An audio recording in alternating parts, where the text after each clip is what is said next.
नमस्कार, मी अनिल तिवारी, महाराष्ट्राचा पुढारी या न्यूज चॅनल मध्ये आपलं सहर्ष स्वागत करतो। नमस्कार, महाराष्ट्राचा पुढारी न्यूज चॅनल मध्ये आपल्या सर्वांचे सहर्ष स्वागत। महाराष्ट्रातील अतिवृष्टीमुळे गोदावरी नदीला महापूर आलेला असून गोदावरी नदीने रौद्र रूप धारण केले आहे। नदीकाठच्या अनेक गावांना या पुराचा तडाखा बसला आहे। अनेक गावे पाण्याखाली गेली आहेत। प्रशासनानेही सतर्कतेचा इशारा दिला आहे। पहा गोदावरीचा प्रवास। गोदावरी नदीच्या प्रवाहमार्गाबाबत। गोदावरी नदीचा उगम नाशिक जिल्ह्यातील त्र्यंबकेश्वर येथे झाल्यानंतर ती अहिल्यानगर मध्ये प्रवेश करते। अहिल्यानगर मधून ती छत्रपती संभाजीनगर मध्ये प्रवेश करते। छत्रपती संभाजीनगर मधून ती जालना मध्ये प्रवेश करते। जालन्यामधून ती बीड मध्ये प्रवेश करते। बीड मधून ती परभणी मध्ये प्रवेश करते। परभणी मधून ती नांदेड मध्ये प्रवेश करते। नांदेड मधून ती तेलंगणा मध्ये प्रवेश करते। तेलंगणा मधून ती गडचिरोली येथे प्रवेश करते आणि गडचिरोली मधून ती आंध्र प्रदेश मधील राजमहेंद्री येथे जाऊन बंगालच्या उपसागराला मिळते। महाराष्ट्रातील सर्वाधिक 8 जिल्ह्यातून वाहणारी ही एक महत्त्वाची नदी आहे आणि गोदावरी नदीबद्दल सांगायचे म्हणले तर दक्षिण भारतातील सर्वात मोठी नदी आहे।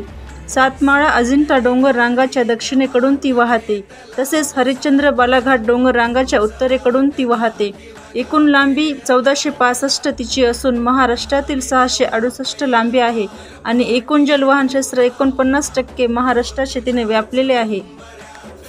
आपण पाहिलं या ठिकाणी हे गोदावरी नदीचं जे एकूण क्षेत्र आहे, ह्या प्रवाहमार्गामध्ये गोदावरी नदीला महापूर आलेला आहे आणि ह्या महापुरामध्ये अनेक गावे जे आहेत तर ते जलमय झालेले आहेत।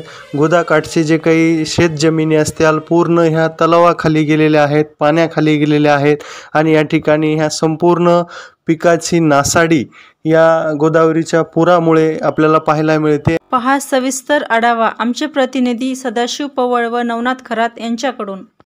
पाणी इकडं पूर्ण शिरलेलं आहे। गावाच्या परिसरात शेतीमध्ये चौकट पाणी फिरलेलं आहे। सगळं शेतीमध्ये पाणी झालेलं आहे। गावाचे संबंध 22 गावाचे संपर्क तुटलेला आहे। सध्या राजुरी परिसरामध्ये सगळं पाणी झालेलं आहे।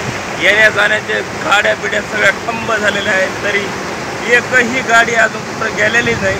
आता सध्याच्या पिरियडमध्ये हे पाणी पूर्ण झालेलं आहे। इकडच्या साईडला सगळं पाणी झालेलं आहे। 25 ते 30 गावाचे संपर्क तुटलेले आहेत। हे एवढं मोठं जाऊन सगळं पाणी झालेलं आहे। प्रत्येकाच्या मनामनातील मातीच्या कणाकणातील आपल्या व आपल्या हक्काची ललकारी महाराष्ट्राचा पुढारी पाहण्यास विसरू नका।